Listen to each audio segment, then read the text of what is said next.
Rolling! Rolling, guys. Hi guys, my name is Mariam, and today I am going to review this book called The Darkest Minds, written by Alexandra Bracken. You can see the cover here. And in this review I'm going to give a short summary of the book so you know what the book is about, and then I'm going to talk about what I liked about the book and a bit about the plot, and then about Liam and Ruby, the two main characters, and at last I'm going to reveal how many stars I gave this book.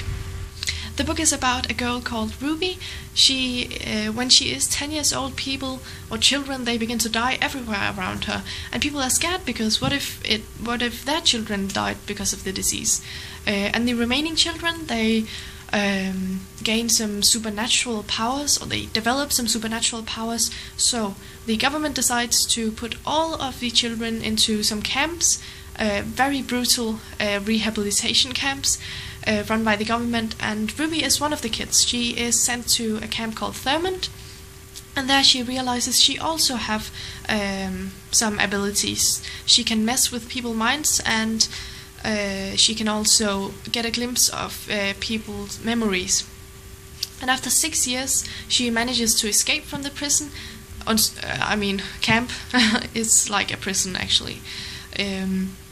And eventually she meets Liam, Chops, and Suzumi, and they are also on the run. So they try to find a place called the East River, and East River is a kind of safe haven for children like them, run by the Slip Kid, and no one knows who the Slip Kid is. And at first the camp seems perfect and awesome, and they are free to do whatever they like, but soon they find out that nothing is as it seems. So they try to escape again, but they fail. But when East River is under attack from PSF forces, they finally manage to escape. But soon they get tangled into another kind of mess. And the only way for Ruby to save her friends is if she calls the Children's League, and it is a kind of organization. That's why they say that they want to help children, even though they don't care about the children at all. But she ends up making a deal with them that will change her relationship to her friends, and will change their lives, and will break your heart. Alexandra Bracken has managed to create this amazing, dark, chilling, really realistic dystopian world that just doesn't fail to amaze me. And it had this fantastic ability to captivate me on so many levels, and the way the world was built, the way Alexandra Bracken she writes, makes it so realistic. With some dystopian worlds, it's like you just can't really imagine them happening in real life, but with this one, I could actually imagine this happening in real life. With all the scary secret stuff the US government are probably doing, I wouldn't be surprised if this actually became true. Yeah, maybe not now, but still. Ruby, she is a character who's very easy to identify with, and I felt with her, I understood her actions. She's a very interesting character who is never boring or flat, as so many other heroines are in young adult books, unfortunately. But Ruby, she was very strong and kick-ass, and I really loved that about her, especially her big heart, her feelings for others, and her amazing personality. She's also very smart.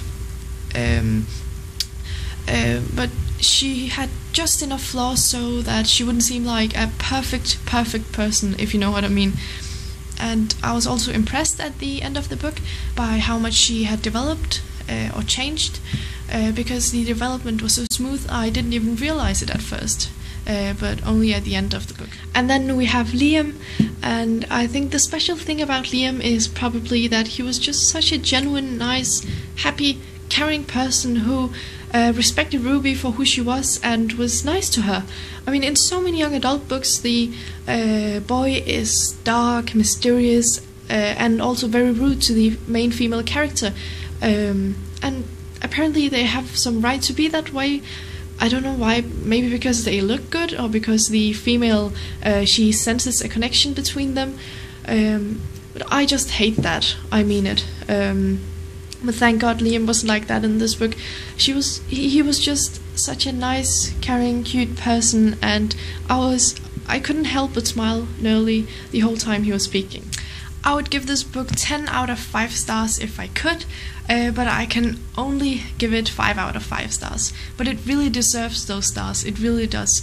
It is one of the best damn books I've ever read in my life. I'm not kidding, it easily tops The Hunger Games, for example. Right now, I'm currently waiting for the 3rd book to come, because I've already finished the 2nd one, and yeah, it's just such a perfect story, and I would really recommend this book to people who love fantasy, dystopian, young adult books with a tiny little bit of romance in it. If you love those kinds of books, then this is seriously the perfect one. I mean it. And as I said before, it's definitely a story that stays with you and you just can't get rid of it after you've read it. Yeah, I just love this book.